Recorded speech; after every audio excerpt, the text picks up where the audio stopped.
ભરેલા ભીંડાનું શાક બનાવવા માટે ભીંડાને ધોઈ અને સુધારી પછી તેમાં કાપા કરી લેવાના છે. પછી સિંગદાણાનો ભૂકો, લસણવાળી લાલ ચટણી, હળદર, ધાણા જીરું, નમક અને સાદી લાલ ચટણી આ બધું નાખી તેમાં થોડું તેલ એડ કરી થોડી ખાંડ નાખી અને બધો મસાલો મિક્સ કરી લેવાનો છે.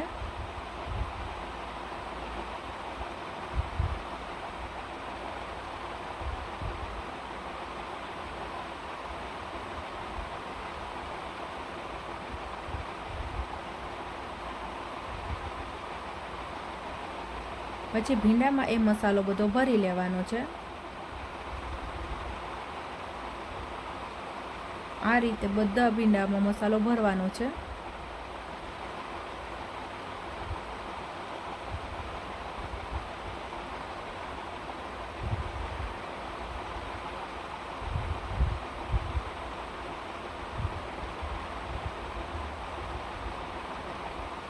હવે ભીંડો બધોય ભરાઈ ગયો છે. તેલ મૂકી તેલ ગરમ થાય તેમાં રાઈ, જીરું, હિંગનો વઘાર કરી ઝીણી સમારેલી ડુંગળી એડ કરવાની છે. ડુંગળી સે ચડી જાય પછી તેમાં ભરેલો ભીંડો એડ કરવાનો છે અને ગેસ સાવ ધીમો રાખવાનો છે. હવે ધીમે ધીમે હલાવવાનું છે તેથી મસાલો ભીંડામાંથી છૂટો ના પડે.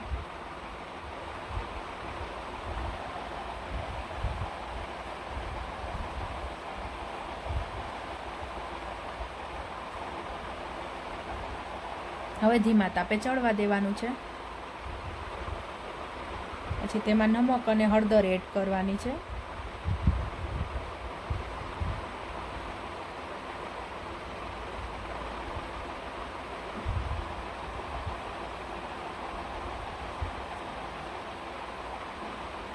ભીંડો સેજ બેહી ના જાય નીચે એના માટે થોડું પાણીનો છંટકાવ કરવાનો છે. તેના લીધે ભીંડો બેસે નહીં અને જે મસાલો વધ્યો હતો તે એમાં એડ કરી દેવાનો છે. આ રીતનું થોડું પાણી નાખી દેવાનું એટલે ભીંડો સેજે બેસશે નહીં તરીએ